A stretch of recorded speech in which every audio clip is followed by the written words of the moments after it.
बहुत समय पहले की बात है। ब्रह्मा के मानस पुत्र नारद मुनि, जो विश्व भर में भगवान नारायण के परम भक्त और एक अप्रतिहत संचारक थे, सदा भ्रमण करते रहते थे।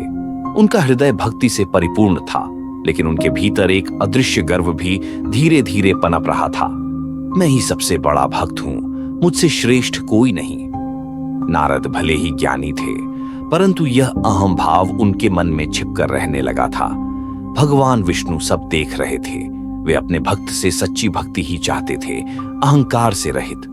और फिर घटित हुई एक रहस्यमयी लीला, जो न केवल नारद के जीवन को बदलने वाली थी, बल्कि भविष्य की लीलाओं की भी भूमिका रचने वाली थी। नारद एक बार गहन तपस्या में लीन थे।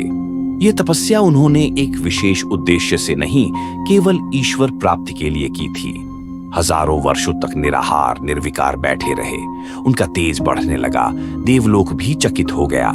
तपस्या पूर्ण होते ही वे स्वर्गलोक पहुंचे, जहां सभी देवताओं ने उन्हें सम्मानित किया। तभी उन्हें एक स्वर्णिम समाचार मिला। राजा शील निधि की पुत्री विष्णु माया का स्वयंवर आयोजित हुआ है। कहा जाता था कि वह कन्या इतनी सुंदर थी कि देवकन्याएं भी उसके आगे फीकी लगती थीं। नारद मुनि के भीतर भी एक कौतूहल जगा। उन्होंने सोचा कि इस स्वयंवर को देखना चाहिए। जब वे सभा में पहुंचे तो उन्होंने देखा कि कन्या अपने वर के चयन हेतु एक एक कर राजाओं को देख रही है, परंतु किसी को भी पसंद नहीं कर रही। नारद मुनि के मन में एक विचार कौंधा, क्यों न मैं भी कन्या के समक्ष जाऊं।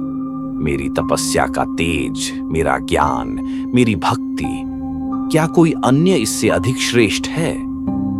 लेकिन उन्होंने एक चाल चली।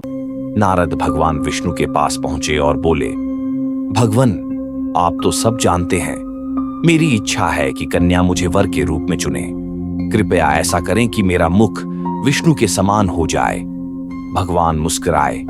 उन्होंने कोई आपत्ति नहीं जताई, लेकिन अंतर्मन में वे जानते थे यह अहंकार नारद के लिए बाधक बन गया है।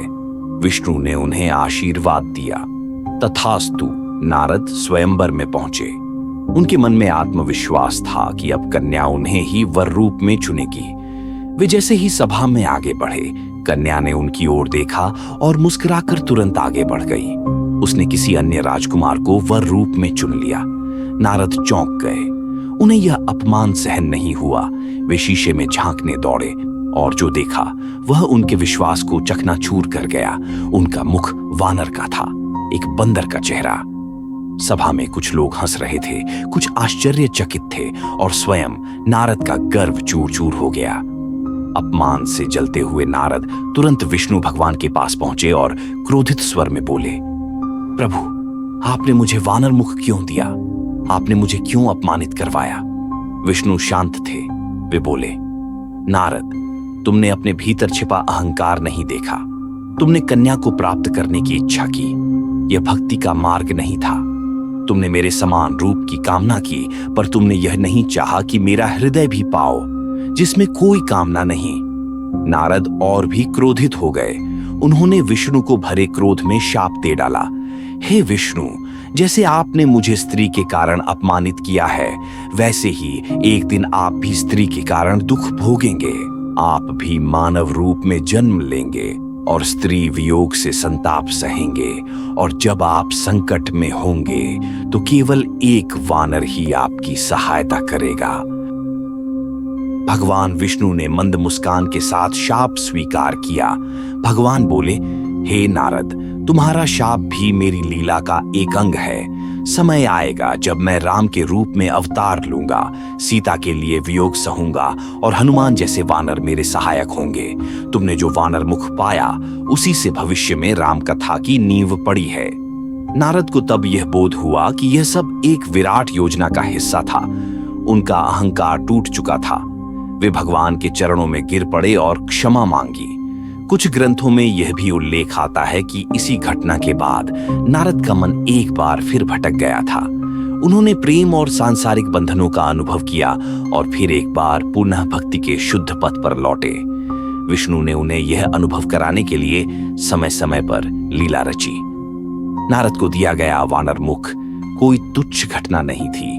वह आगे चलकर हनुमान जी के अवतरण का बीज बन गया। यही कारण है कि त्रेता युग में जब भगवान राम को सीता के वियोग में वन वन भटकना पड़ा, तब हनुमान ही उनके सबसे बड़े सहायक बने। यह कथा पुराणों में कई रूपों में मिलती है। मुख्य रूप से यह कथा विष्णु पुराण, स्कंद पुराण, नारद पुराण और कुछ संस्करणों में रामचरितमानस के तुलनात्मक प्रसंगों से जुड़ती है।